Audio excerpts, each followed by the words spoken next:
ਇਹ ਖਾਨਪੁਰ ਨਹਿਰ ਆ। ਸੜਕ ਮੇਰੇ ਖਿਆਲ ਚੌੜੀ ਕਰਨ ਲੱਗੇ ਨੇ ਕੀ ਪੱਥਰ ਪੈ ਨੇ, ਨਹੀਂ ਨਾਲ ਨਾਲ ਰੱਖਣੇ ਨੇ। ਆਉ ਨਾ ਪਵੀਏ ਤੇ ਜਿਵੇਂ ਜੱਟ ਦਾ ਆਪ ਆ ਗਿਆ ਪਹਿਲਾਂ UCC ਵਾਲੇ ਸੂਬੇ ਦੇ ਵੇ ਸੋਨਾ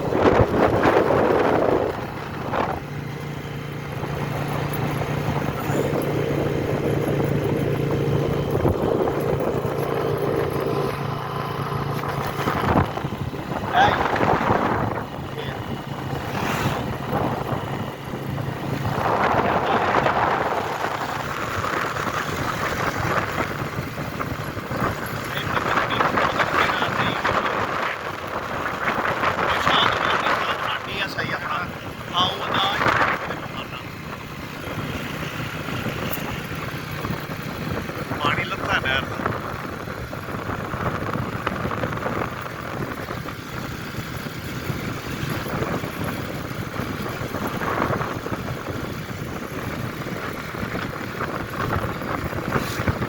ਇਹ ਉਹਦੇ ਪਿੰਡ ਤੋਂ ਥੋੜੇ ਨਾਲ ਉਹ ਲੱਥ ਕੇ ਨਾ ਅੱਗੇ ਫਿਰਿਆ ਵਾਲਾ ਆ ਜਾਣਾ।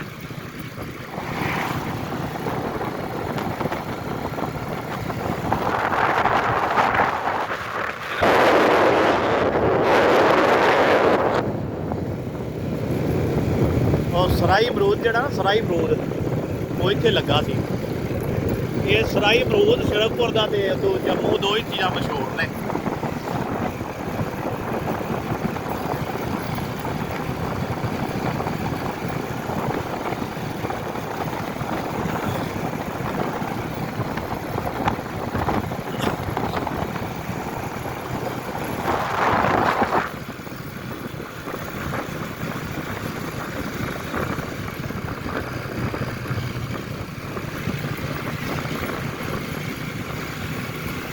ਹਾਲੇ ਵਿਕਾਸ ਨੂੰ ਮਿਲਦਾ ਹੈ।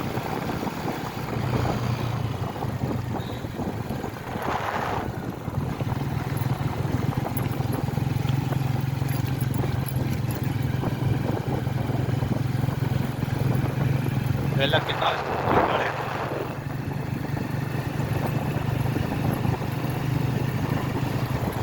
ਇਹਦੇ ਆਲਾ ਕੁਕੜੀ ਪੋ ਰਹੀ ਹੈ ਉਹ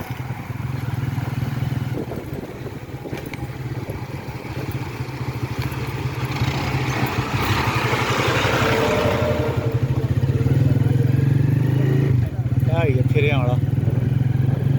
ਇੱਕ ਮੁੰਡੇ ਦਾ ਨੰਬਰ ਲੈਣਾ ਲੈ ਲਈਏ, ਇੱਕ ਬੇਲੀ ਦਾ ਨੰਬਰ ਲੈਣਾ ਲੈ ਲਈਏ।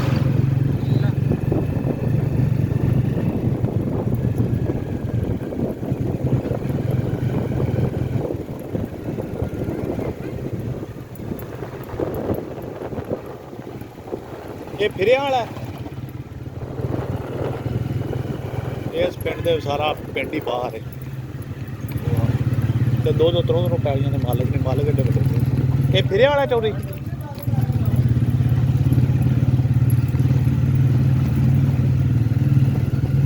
ਇਹ ਕੋਠੀਆਂ ਕੁੜੀਆਂ ਬਾਹਰ ਦੁਨੀਆ ਗਈ ਹੈ। ਬਣਾ ਬਣਾ ਕੇ ਕਿੱਥੇ ਚਾੜੀਆਂ ਆਏ।